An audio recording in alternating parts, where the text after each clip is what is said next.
Welcome back to our channel மாணவனாசிரியர். இந்த விட நம்ம என்ன பார்க்க போகிறோம்னு பார்த்தீங்கன்னா 10th standard English public examination March ஏப்ரலுக்கான கவர்மெண்ட்டோட அஃபிஷியல் ஒரிஜினல் கொஸ்டின் பேப்பர் தான் பார்க்க போகிறோம். ஸோ அது பார்க்குறதுக்கு முன்னாடி மாணவனாசிரியர் யூடியூப் சேனல் சப்ஸ்கிரைப் பண்ணிக்கோங்க, கீழே இருக்கக்கூடிய பெல்லைக்கான ப்ரெஸ் பண்ணிக்கோங்க.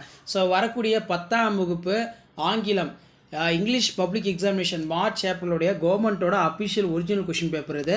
ஸோ கண்டிப்பாக இந்த கொஸ்டின் பேப்பரில் இருக்கக்கூடிய கொஸ்டின்லாம் நல்லா படிச்சுக்கோங்க. இந்த கொஸ்டின் பேப்பர்லேருந்து கண்டிப்பாக உங்களுக்கு கொஷின்ஸ் எல்லாமே ரிப்பீட் ஆகும். இதில் கூடிய synonyms, antonyms, prefix, suffix, expand, abbreviations இது எல்லாமே வந்து ரொம்ப ரொம்ப இம்பார்ட்டன்ட்.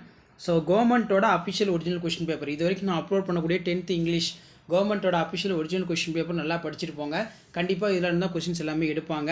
ஸோ இதில் வந்து பார்த்தீங்கன்னா நமக்கு ஆதித்யா கொஸ்டின், டிஃபிகல்ட்டி டைப்பிங் பார் இதெல்லாம் ரொம்ப ரொம்ப இம்பார்ட்டன்ட். ஸோ அதே மாதிரி கீழே போயம் ரிலேட்டடாக கொஸ்டின் வந்து பார்த்தீங்கன்னா எப்போவுமே கேட்பாங்க. அண்ட் தென் கீழே வந்து ரோட் மேப்பு இதில் வந்து பார்த்தீங்கன்னா கைடிங் டு ரீச் த எங்கே வந்து போகணுன்னு சொல்லியிருக்காங்கன்னா பார்க்குன்னு சொல்லியிருக்காங்க. பார்த்துக்கோங்க, எப்படி எழுதணும்னு ரெடி பண்ணிக்கோங்க. அதே மாதிரி மேண்டஸ் சேஞ்ச் வித்தின் டைமு இது ரொம்ப முக்கியம் ஆதித்யா. அதே மாதிரி வந்து பார்த்தீங்கன்னா கீழே ஸ்மித் கொஸ்டின் கேட்டிருக்காங்க. அதே மாதிரி வந்து 2 × 5 10 இதில் நோ மென் ஆர் ஃபாரின் அது கேட்டிருக்காங்க. கிரம்பிள் ஃபேமிலி அடிக்கடி கேட்பாங்க, நல்லா படிச்சுக்கோங்க. ஸோ அதுக்கு கீழே வந்து பார்த்தீங்கன்னா போயம் ரிலேட்டடாக கொஷின் கேட்டிருக்காங்க. ரீஅரேஞ்ச் த ஃபாலோயிங் சென்டென்ஸ் கேட்டிருக்காங்க, ஆர்டராக வந்து அரேஞ்ச் பண்ணணும். அதே மாதிரி ஒரு சென்டென்ஸ் கொடுத்துருவாங்க, அதை மேக் பண்ணி நீங்கள் எழுதுகிற மாதிரி வந்து பார்த்தீங்கன்னா இருக்கும் கொஸ்டின்ஸு. அதே மாதிரி prepare the attractive advertisement using the hint இதில் பார்த்தீங்கன்னா 3 bedroom bath attach for flats sales Erode அப்படின்னு சொல்லி கொடுத்துருக்காங்க. நெக்ஸ்ட்டு வந்து பார்த்தீங்கன்னா PWD department immediate action maintain for cleanness of children park your locality.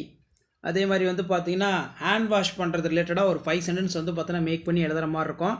Make the notes வந்து பார்த்தீங்கன்னா கொடுத்துருக்காங்க. ஸோ கவர்மெண்ட்டோட அஃபிஷியல் ஒரிஜினல் கொஷின் பேப்பர் இது.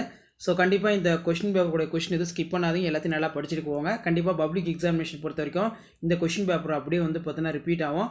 மறக்காத வீடியோ ஃப்ரெண்ட்ஸுக்கு ஷேர் பண்ணுங்கள். மாணவனாசிரியர் யூடியூப் சேனல் சப்ஸ்கிரைப் பண்ணுங்கள். ஸோ வீடியோ உங்களுக்கு இம்பார்ட்டன்ட்டாக இருந்தால் ஒரு லைக் கொடுங்க, அப்போ தான் அடுத்தடுத்து கவர்மெண்ட்டோட அஃபிஷியல் ஒரிஜினல் கொஷின் பேப்பர் வந்து உங்களுக்கு நோட்டிஃபிகேஷன் ஷோ ஆகும். ஸோ 10th இங்கிலீஷ் பொறுத்த வரைக்கும் இது வரைக்கும் நான் அப்லோட் பண்ண கவர்மெண்ட்டோட அஃபிஷியல் ஒரிஜினல் கொஷின் பேப்பர் நல்லா பார்த்துருப்பாங்க. அதில் பார்த்தாலே போதும், கண்டிப்பாக 90+ வந்து நீங்கள் ஸ்கோர் பண்ணலாம். ஸோ இதான் அப்டேட்டு. தேங்க்யூ.